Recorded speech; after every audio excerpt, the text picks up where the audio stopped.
کسی شہر میں ایک کوئی اجنبی شخص آتا ہے، اس کو اگر کوئی پولیس والا دیکھ لیتا ہے، کوئی تھانے دار دیکھ لیتا ہے، تو اس کو پکڑ لیں گے، پکڑ کے پوچھیں گے کہ تیرا نام کیا ہے اور تو یہاں کیا کرنے آیا ہے، کس کے پاس آیا ہے، اور تو یہاں پر کب آیا ہے اور کیوں آیا ہے۔ اگر وہ ان سب باتوں کا جواب دے دے گا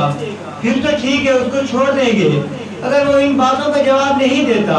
تو اس کو گرفتار کر لیا جائے گا، وہ مشکوک کہہ جائے گا۔ اسی طرح اگر ہم تورات سے پوچھتے ہیں کہ تو کب آئی اور کہاں سے آئی، تیرا نام کیا ہے، بے شک ہم پوری تورات کا، پوری زبور کا مطالعہ کر لیں، کہیں پہ تورات کا نام نہیں آئے گا، کہیں پہ زبور کا نام نہیں آئے گا۔ اور اس کے بعد اگر ہم پوچھتے ہیں کہ آپ کس کے پاس آئی ہو، تو کہیں پر نہیں آئے گا کہ میں فلاں پیغمبر کے پاس آئی ہوں۔ اس کے بعد اگر ہم پوچھتے ہیں کہ آپ کب آئی ہو، کیوں آئی ہو، ان سب باتوں کا جواب ہمیں نہیں ملے گا۔ اور اگر ہم قرآن مجید، فرقان حمید سے یہی سوال کرتے ہیں، ہم پوچھتے ہیں کہ آپ کب تشریف لائے، آپ کیوں تشریف لائے، تو اگر ہم قرآن مجید سے پوچھتے ہیں کہ آپ کا نام کیا ہے، تو قرآن مجید جواب دیتا ہے بل ہوا قرآن مجید فی لوح محفوظ، یعنی میرا نام قرآن مجید ہے۔ اگر ہم پوچھتے ہیں کہ آپ کس کی طرف سے آئے، تو جواب دیتا ہے تنزیل من رب العالمین، کہ میں رب العالمین کی طرف سے آیا ہوں۔ اگر ہم پوچھتے ہیں کہ آپ رب العالمین کی طرف سے آئے ہیں اور کس کے پاس آئے ہیں، تو قرآن مجید جواب دیتا ہے نزل علی محمد، کہ میں محمد صلی اللہ علیہ وآلہ وسلم کے پاس آیا ہوں۔ اگر ہم قرآن مجید سے پوچھتے ہیں کہ آپ کس لیے آئے ہو، کیوں آئے ہو، تو قرآن مجید جواب دیتا ہے ہدی للناس، کہ میں رہنمائی کے لیے اور لوگوں کی ہدایت کے لیے آیا ہوں۔ اور اگر ہم قرآن مجید سے پوچھتے ہیں کہ آپ کب تشریف لائے، تو قرآن مجید جواب دیتا ہے شہر رمضان الذی فیہ انزل، شہر رمضان الذی انزل فیہ القرآن، کہ میں رمضان شریف کے مہینے میں تشریف لایا۔ پھر ہم سوال کرتے ہیں کہ آپ نے سارے جواب دے دیے کہ آپ کا نام کیا ہے، آپ کب تشریف لائے، کس کے پاس تشریف لائے، کس لیے تشریف لائے، لیکن آپ نے حضور ہمیں یہ نہیں بتایا آپ رمضان شریف کے مہینے میں آئے، دن کو آئے یا رات کو آئے۔ تو پھر بھی قرآن مجید ہمیں جواب دیتا ہے، فرمایا انا انزلناہ فی لیلۃ القدر، کہ میں لیلۃ القدر کی رات کو آیا۔